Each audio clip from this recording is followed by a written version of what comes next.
So in this game, I used Karrie, which we all know is strong against tanks and fighters because of her true damage. However, she's weak against long-range heroes if she can't get close due to her short attack range. But in this match, I didn't expect that after I picked Karrie, the enemy team would pick 2 marksmen. So Karrie is one of the heroes that received a lot of nerfs, especially when the funneling strategy became popular. She was one of the OP heroes back then. I think she was the only one who could keep up with Claude at that time. But in recent updates, Karrie has been getting consecutive buffs. The question is, will it be enough for her to return to the meta? Or is she already strong but just underrated? So I was up against Wanwan in the gold lane, while the enemy's Layla was in the EXP lane. And as usual, even though Layla was in the EXP lane, she was still being babysat by their tank. But watch how my teammates managed to feed in this game. And even if Layla snowballs, it won't matter much if she's too used to being babysat by a tank. Just like Claude, Karrie can only use the Trinity build. You can't really go for burst or critical builds on her. I think ever since Assassins became meta, marksmen relying on the Trinity build have become weaker. The meta favors heroes with burst or critical damage because Assassins are so fast that you need burst damage to counter them. With the Trinity build, it's hard to burst down Assassins. Although Karrie has true damage, you can't trigger it effectively if you keep switching targets, which often happens against fast-moving enemies. Plus, you need at least 3 or 4 items before your damage becomes noticeable. Meanwhile, other meta heroes like Granger, Irithel, or Harith only need 2 items to deal insane damage, and since they scale well, they get even stronger in the late game. What I'm saying is that they are strong from early to late game, while Karrie only becomes strong in the late game. I think that's a huge factor in why she's rarely used, even in the MPL. Her true damage is almost useless against Assassins, and her short attack range is a big disadvantage. If she's up against the meta heroes I mentioned earlier, she's weaker. However, if those heroes are banned, Karrie becomes a solid pick, especially when facing a tanky roamer and EXP laner. Since her range is short, and so does her dash, she really needs flicker to reach the enemy backline. Karrie's playstyle is almost like a fighter's. The reason some heroes become underrated is because 3 specific marksmen are insanely overrated. You already know who I'm talking about. Imagine, the top 1 and 2 in pick rate, and then one of the weakest heroes is sitting at top 6. Just think about how absurd that is. Then there are people commenting that I only hate those marksmen because they destroyed me at some point. If that were the case, shouldn't I hate Granger and Harith instead? The overhyping, especially with Mia, is crazy. People keep saying she's strong and can wipe out the entire enemy team in the late game. That only happens if the enemies are brainless. Almost any hero can do that in the right situation. The reason I hate them is because of the players who use them. They don't care about the enemy lineup even if they get countered, and they still first pick them even all the meta gold laners are open. It would be fine if they actually picked them in the right situations because those heroes are conditional.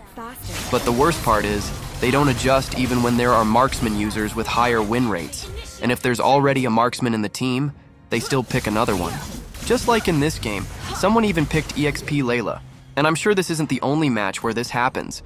That's why if you really want to play marksman but you're teamed up with players like them, you don't even know whether to pick right away or wait for them to pick first. If you pick a marksman early, there's a high chance they'll still pick another marksman. But if you let them pick first to see if they'll adjust, there's an even higher chance they'll lock in a marksman no matter how high your win rate is. In this game, Layla got super fed. Not because she's strong, but because of how dumb this Helkurt and Yin were. Plus, their bottom was also strong, which made things even worse. I just waited for Wanwan here because I had a feeling she would pass by, and I managed to take her down. One thing I've noticed is that many players don't build Wind of Nature when facing a Karrie. I don't know. Maybe they think it's useless because of her true damage, but that's not always the case. You can still immune her first 4 basic attacks, which is a huge deal. Yeah, that was my first death in this game, but it was worth it since I managed to shut down the enemy Bane, who was already legendary. The gold I got from that was huge. But if we think about it, Yin and Helkurt should have been able to kill Layla easily, right? If only they used their brains. If Yin trapped Layla inside his domain, there's no way she could escape. Although, it would be a different story if he used his ult on Wanwan. If you have a brain and you're playing Yin, you'd know that Wanwan is a bad target. Not only can she remove crowd control, but she's also insanely hard to hit with skills, especially if you're using Yin. So yeah, Wanwan even got a double kill there. She didn't even seem that good when I was laning against her earlier. I went to the top lane, thinking Wanwan recalled in the farthest bush. What's funny is that Helkurt used his ultimate but just sat in the bush doing nothing. He was just waiting for Wanwan to get low HP before jumping in, but by then, I had already killed her.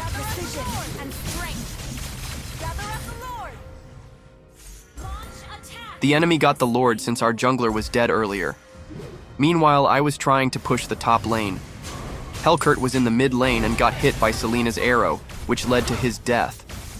Then Yin trapped Layla in his domain, but somehow he was the one who died instead. I wonder how that even happened. Yin even had Petrify, and Layla didn't have Wind of Nature. So how did he still lose that fight?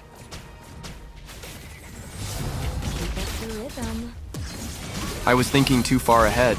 I used Wind Chant right away because I thought Badang would stun me, leaving me unable to move while Layla burst me down. But it turns out I didn't even need to use it.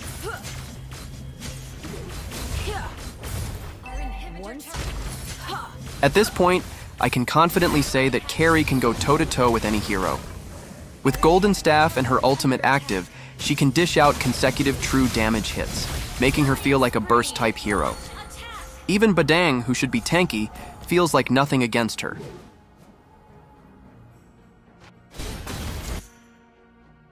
And finally, Yin managed to solo kill Layla because he waited for the right moment. See? Even if Layla snowballs, she's still not a big deal. She only looks strong when she has a good tank supporting her. But once she's left alone, she becomes an easy target. And the players who use her often look brainless because they don't realize they shouldn't be playing solo. They have no sense of danger because they're so used to being babysat by a tank. They just assume their tank is always nearby, ready to save them from anything. I ended up in a 1v1 against Wanwan here and actually killed her. I didn't expect it because she still had a lot of HP when she managed to create some distance. One strike, one skill. But 3 more basic attacks landed on her, which was enough to finish her off. Thanks to Golden Staff, it only takes 3 hits to activate Karrie's true damage passive instead of the usual 5. This is exactly why the Trinity build is the only viable option for her. At just 13 minutes, I was already full build. I even sold my boots and replaced them with Rose Gold Meteor, which actually works well on Karrie because of the extra attack speed and the shield it provides. Helkurt's use of his ultimate in this game is just insane. He's popping it like it's spammable, using it without any real purpose or strategy. I decided to clear the mid lane because I felt like I could push it. But for some reason, Selina's arrows felt like they had a magnet locked onto me. She was getting better, so I just took her down. I managed to push their mid lane turret before the enemies arrived. Bane's damage was insane, but thankfully I had Wind of Nature to survive it. Turns out we had a mage. I just now realized he even existed. Never helped in the gold lane and he kept dying. No wonder I didn't notice him. In this game, Yin was so loud the whole time. Even when he was getting destroyed by the enemies, he wouldn't stop. And now that he's finally managing to kill Layla, he's even louder. These are the types of players who you just know won't rank up. They focus more on trash talking than actually improving their gameplay. You just killed a weak opponent, and suddenly your confidence skyrocketed. At least Helkurt feels a bit embarrassed about his performance, but Yin, useless in the game yet still acting cocky. So yeah, we still managed to come back even though 2 of the enemies were snowballed and my teammates were feeders. Karrie can definitely carry as long as you reach the late game, where she can handle almost any opponent. She's strong in the late game and can keep up with other meta heroes. The only problem is that she's weaker in the early game compared to them. But she's still a solid pick, just underrated. Meanwhile, those 3 overrated heroes are getting way more attention than they deserve. It's weird how Cyclops got silver. He should have been bronze, especially since Wanwan ended up with bronze.